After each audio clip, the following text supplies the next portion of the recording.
क्या आपका बच्चा भी किताब खोलते ही बहाने बनाने लगता है? क्या बहुत याद करने के बाद भी वो एग्जाम में सब भूल जाता है? माता पिता होने के नाते आप अक्सर परेशान रहते हैं कि कहीं आपका बच्चा जीवन की इस दौड़ में पीछे ना रह जाए।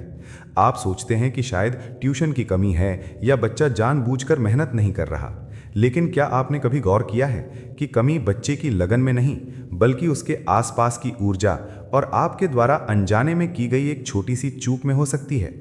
आज मैं आपको पंडित प्रदीप मिश्रा जी द्वारा बताया गया वो गुप्त उपाय और शिव पुराण के वो नियम बताने जा रहा हूं, जिससे जिद्दी से जिद्दी बच्चे का मन भी पढ़ाई में एकाग्र होने लगेगा।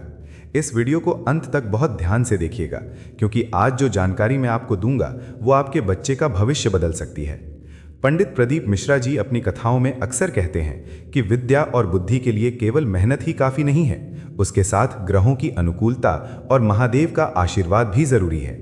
अगर आपका बच्चा पढ़ाई में बहुत ज़्यादा कमज़ोर है या उसका मन हमेशा भटकता रहता है, तो किसी भी बुधवार के दिन ये विशेष प्रयोग ज़रूर करें।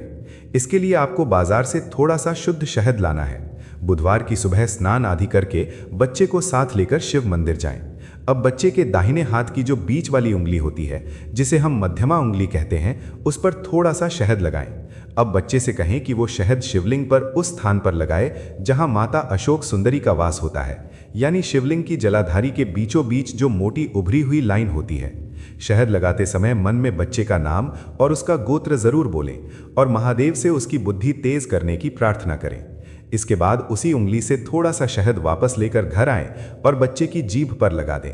ये कोई अंधविश्वास नहीं, बल्कि सात्विक ऊर्जा का संचार है जो बच्चे की एकाग्रता को बढ़ाता है।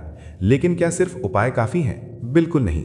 शास्त्र कहते हैं कि जिस दिशा और वातावरण में हम बैठकर पढ़ते हैं, उसका हमारे मस्तिष्क की कोशिकाओं पर सीधा असर पड़ता है। अपने बच्चे की पढ़ाई की मेज यानी स्टडी टेबल को हमेशा घर की उत्तर पूर्व दिशा में ही रखें। ये दिशा ईशान कोण कहलाती है, जहां से सबसे ज्यादा सकारात्मक ऊर्जा प्रवाहित होती है। पढ़ते समय बच्चे का मुख हमेशा पूर्व दिशा की तरफ होना चाहिए। पूर्व दिशा से आने वाला प्रकाश और ऊर्जा याददाश्त को कई गुना बढ़ा देती है। एक बहुत ही अचूक नुस्खा और बता रहा हूं। बच्चे की मेज पर कांच की एक छोटी कटोरी में फिटकरी का एक टुकड़ा रख दें। फिटकरी वहां की सारी नकारात्मक ऊर्जा को सोख लेती है और बच्चे को आलस नहीं आता। हर 15 दिन में इस फिटकरी को बदल दें और पुरानी फिटकरी को बाहर पानी में बहा दें।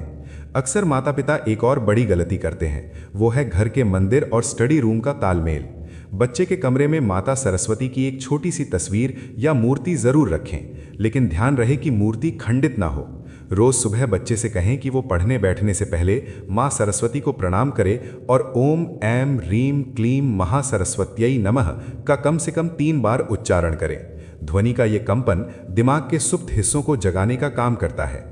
अब बात करते हैं उस सबसे बड़ी गलती की जो 99% माता पिता अनजाने में हर दिन करते हैं। ये गलती आपके बच्चे की सीखने की क्षमता को जड़ से खत्म कर सकती है। अक्सर जब शाम का समय होता है, जब घर में दीपक जलाया जाता है या संध्या वंदन होता है, उसी समय माता पिता बच्चों पर पढ़ाई के लिए दबाव डालते हैं या उन्हें जोर जोर से डांटते हैं। पंडित प्रदीप मिश्रा जी कहते हैं कि शाम के समय जब घर में लक्ष्मी और सरस्वती का आगमन होता है, उस वक्त घर का वातावरण शांत और सुखद होना चाहिए। अगर उस समय बच्चा तनाव में होगा या डरा हुआ होगा, तो उसके शरीर का सरस्वती तत्व दब जाएगा। ऐसा बच्चा चाहे कितनी भी कोचिंग कर ले, वो कभी भी ज्ञान को आत्मसात नहीं कर पाएगा। उसे डांट से नहीं, बल्कि प्रेम और भरोसे से समझाएं। रात को सोते समय बच्चे के सिरहाने एक तांबे के लोटे में पानी भरकर रखें और सुबह वो पानी किसी पौधे में डाल दें। इससे बच्चे का मानसिक तनाव कम होता है। अगर आप भी अपने बच्चे के उज्जवल भविष्य और उसकी सफलता की कामना करते हैं, तो महादेव पर अटूट विश्वास रखें। मेहनत के साथ जब ये सात्विक उपाय जुड़ते हैं, तो परिणाम चमत्कारी होते हैं। कमेंट बॉक्स में अपने बच्चे का नाम लिखें और साथ में लिखें गणपति बप्पा मोरया। इस वीडियो को उन सभी माता पिता तक जरूर साझा करें जो अपने बच्चों की पढ़ाई को लेकर चिंता में रहते हैं। वीडियो को लाइक करें और हमारे इस आध्यात्मिक परिवार का हिस्सा बनने के लिए चैनल को सब्सक्राइब करना न भूलें। महादेव आप सभी के बच्चों को सद्बुद्धि और सफलता प्रदान करें।